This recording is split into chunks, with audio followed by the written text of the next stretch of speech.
വിശദാംശങ്ങളുമായി അരുൺ സിംഗ് ചേരുന്നു. അരുൺ, എങ്ങനെയാണ് മാർച്ച് സംഘർഷത്തിലേക്ക് നീങ്ങിയത്? ഇപ്പോൾ അവിടുത്തെ അവസ്ഥ എന്താണ്?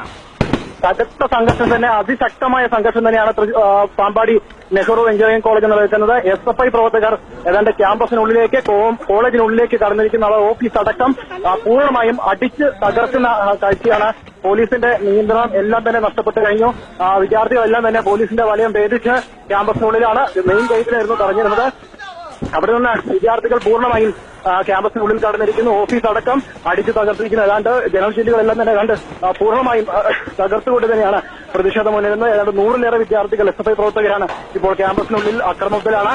അവരെ നിയന്ത്രിക്കാൻ പോലീസിന് തീരെ സാധിക്കുന്നില്ല. എന്തായാലും പ്രധാനമായും പ്രതിഷേധം ഈ വിദ്യാർത്ഥികളെ ഓഫീസിലിട്ട് മർദ്ദിക്കുന്നു എന്നുള്ളതാണ്. അതുകൊണ്ട് തന്നെ ഇപ്പോൾ ഓഫീസ് കെട്ടിടത്തിലെ ജനൽ ചില്ലുകളും ഉപകരണങ്ങളും മറ്റ് പൂച്ചട്ടികളും അടക്കമുള്ള എല്ലാ സാധനങ്ങളും നശിപ്പിച്ചുകൊണ്ട് തന്നെയാണ് പ്രതിഷേധം മുന്നേറുന്നത്. SFI സംസ്ഥാന സെക്രട്ടറി M. വിജിന്റെ നേതൃത്വത്തിലുള്ള മാർച്ചാണ് ഇപ്പോൾ വലിയ തോതിൽ അക്രമാസക്തമായി മാറിയിരിക്കുന്നത്. അരുൺ, വിദ്യാർത്ഥി സംഘടനകളെല്ലാം തന്നെ പ്രതിഷേധവുമായി രംഗത്തുണ്ടെന്നാണ് മനസ്സിലാക്കുന്നത്. എന്താണ് ഇവരുടെ ഒരു നിലപാട്? വിദ്യാർത്ഥി സംഘടനകളെല്ലാം തന്നെ കോളേജിൽ പ്രത്യേകിച്ച് യൂണിയൻ ഇല്ലെങ്കിൽ പോലും വിദ്യാർത്ഥി സംഘടനകളെല്ലാം തന്നെ കടുത്ത പ്രതിഷേധം തന്നെയാണ്. നേരത്തെ ബിഞ്ചു സൂചിപ്പിച്ച പോലെ തന്നെ ഈ ജിഷ്ണു പ്രണോയ് എന്ന 1ാം വർഷ വിദ്യാർത്ഥി ആത്മഹത്യ ചെയ്യുന്നത് വെള്ളിയാഴ്ചയാണ്. എന്നാൽ അത് ഒരു കോളേജ് അധികൃതരുടെ പീഡനം സഹിക്കവയ്യാതെ മനം നൊന്തുള്ള ആത്മഹത്യയാണ്, ഒരു തരത്തിൽ കൊലപാതകമാണ് എന്നൊരു ആരോപണം തന്നെയാണ് വിദ്യാർത്ഥി സംഘടനകൾ ഒറ്റക്കെട്ടായി മുന്നോട്ട് വയ്ക്കുന്നത്.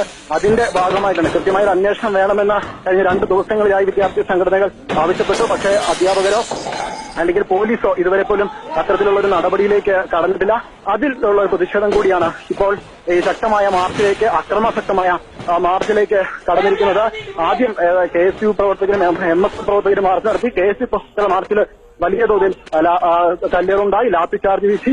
അതിനുശേഷമാണ് ഇപ്പോൾ വലിയ കൂട്ടം SFI പ്രവർത്തകർ എത്തിയത്. അവരെ ഏതാണ്ട് 20ഓളം വരുന്ന, ഏതാണ്ട് 200-ലേറെ വരുന്ന SFI പ്രവർത്തകരെ 20ഓളം വരുന്ന പോലീസുകാർ മാത്രമാണ് പ്രതിരോധിക്കാനുണ്ടായിരുന്നത്. അവരുടെ മെയിൻ ഗേറ്റ് വെച്ച് തന്നെ വളരെ നിഷ്പ്രയാസം പോലീസിനെ തള്ളി മാറ്റിക്കൊണ്ട് SFI പ്രവർത്തകർ ഒന്നടങ്കം ക്യാമ്പസിനുള്ളിലേക്ക്, ഓഫീസ് കെട്ടിടത്തിന്റെ സമീപത്തിലേക്ക്, കോളേജിനുള്ളിലേക്ക് കടന്നിരിക്കുന്നു. ഓഫീസ് കെട്ടിലെ ജനൽ ചില്ലുകളടക്കം, അവിടെ ഉണ്ടായിരുന്ന ഫർണിച്ചറുകളടക്കം, പൂച്ചട്ടികളടക്കം, കണ്ണിൽ കണ്ടതെല്ലാം തന്നെ എന്തൊക്കെ നശിപ്പിക്കാൻ സാധിക്കുമോ അതെല്ലാം തന്നെ പൂർണ്ണമായും തകർത്തുകൊണ്ടാണ് പ്രതിഷേധം മുന്നോട്ട് പോകുന്നത്.